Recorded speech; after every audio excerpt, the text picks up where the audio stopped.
Alright, peace and greetings, YouTubers. So Terence Crutcher, I don't know where to go on this one, and I'm not going to say a whole lot because I'm over it. My spirit, I'm not about to vex my spirit tonight with this. It's just crazy because this happens so much that we're starting to be desensitized, because for me, this is just another Monday in America. Good old America. You know, they want to break the necks about people not standing for the national anthem, but then they ain't got shit to say when the police keep killing us. That's the part to get me. But yeah, it's just, I feel like I've done so many police brutality videos and structural oppression and systematic racism and judicial system flaw type videos on this channel, and I feel like I've said literally everything I can possibly say. And at this point, this is just the residual outcomes of everything that I've already been talking about taking place. And so it's hard to continue to, you know, just sit here and watch these things happen without personally making an effort to not be emotionally attached, because you'll end up driving yourself crazy. Because every time you watch these people get killed, you see a part of you dying. You recognize that that could have been you. Because even though you don't even know these people from jump, you recognize that they share the same experience that you share or you experience as a black American walking the streets of this country. You know what I mean? Here's an individual who, you know, their car broke down, and rather than them getting help, they get killed. And it's crazy because the video, they got it on like 3 different angles. 3 different angles, and I guarantee you, nobody's getting charged. Especially, I saw the picture of the woman who took the fatal shot. It's a white woman. Ain't no way she's about to go to jail for anything. I don't know her name, but she's going to be Jessica in this video. So ain't no way Jessica's about to get charged for anything. As a matter of fact, Jessica's about to get promotion because, you know, she's already on paid administrative leave, because in this country, you get paid for killing people.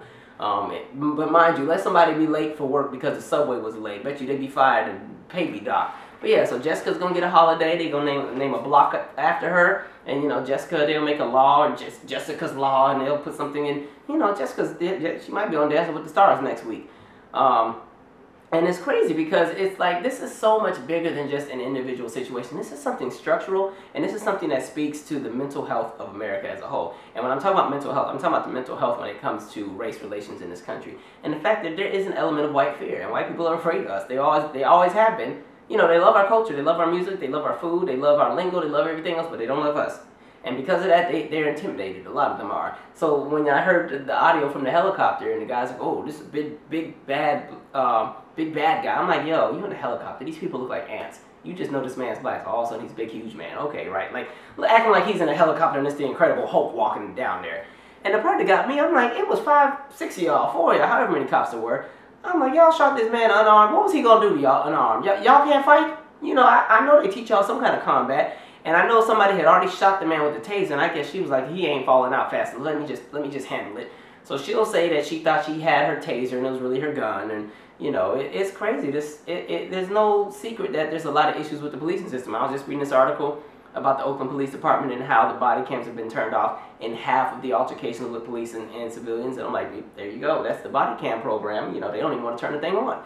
And so people know that this is something structural and it's bigger than something individual, but people don't want to acknowledge that, because if white people start acknowledging that, one, there's racism in the policing system, they recognize that they benefit from that racism because there's an element of privilege that protects them. And white people don't like talking about privilege. They think it doesn't exist. And even if you take privilege out of the equation and you just talk about the terrible things that are happening to black Americans and Native Americans and Latino Americans, because those are the 3 demographics that are being killed the most percentage-wise by the police, you know, they'll find a reason to justify it. They'll find a reason to somehow act like it's just the fault of those individuals each and every time. Like right now, you go on social media and you look at the comment section on all the news stories about this specific case, white people are breaking their necks to try to justify why he was killed. And that's the part that gets me. For us, it doesn't matter. As long as, oh, well, he didn't comply. You know, they start using the police terms and lingo and everything. He wasn't complying. I'm like, oh, I didn't recall you hearing the audio. Okay, but yeah, okay, he didn't comply. Okay, if that's what we want to say. But does that mean he was supposed to die? You know, they had a taser for that. There were 6 police officers. There was no reason to kill somebody. There were 6 of y'all. And that's why I'm like, I be telling people, like, at this point, if you're black and you get pulled over by the police, you need to just play dead.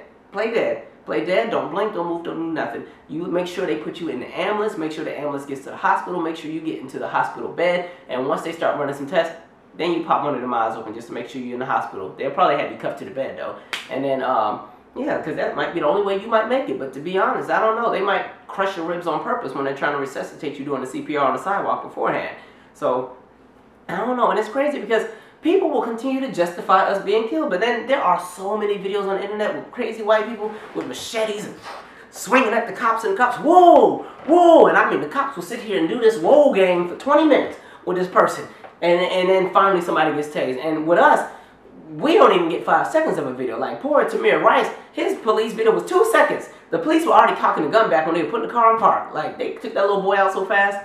And so it's just a sad reality of what it is. And you know, my biggest fear is one day these police are going to kill the wrong person's sister, a cousin, a husband, a boyfriend, a little brother, and that person is going to lose their mind. And I just hope on that day I'm in the house with the blinds down and the lights off. Because people are over this. People aren't going to just sit back and keep taking this nonsense because nothing is being done to prevent this from happening, and there's no accountability on the police end. And it's always the fault of those who are being killed for being killed. You know, and when you look at what they're being killed for, at this point, black people have been killed by the police for doing everything. Sleeping, eating, walking, going to work, going to church, going for help, getting help. You know, it's just, you know, it's every little thing. It's sitting on the porch eating chicken, which is the most stereotypical sounding thing, but you know, that just happened like 2 weeks ago. So, at this point, I'm over it. And white people, y'all can save the whole I'm innocent type of thing, and y'all want to, let's just all unite and be loved. Save that, because y'all don't be saying shit on my Kaepernick video. Y'all wasn't no love nothing then. I was all kinds of apes and niggas and coons then. So save it. If you want to do something, you need to hold these police accountable. You need to speak out and stuff. Quit trying to tell us not to be mad that we're being killed. That's the issue. Y'all want to help, but y'all don't want to face the issue and face the fact that there are bigger issues, and this is not about you. Okay? Like my issue with white people in these situations is that white people are convinced that they're the freaking candles from 7th heaven. Like they can just do no wrong, and they're just here to help the world. But the rest of us are just the spawns of Satan and children of the corn. And so it's up to the Camdens to tell us how to do things because we just aren't smart enough to know how to live. You know what I mean? I ain't got time. Anyway, I'm out. Subscribe. Prayers to his family.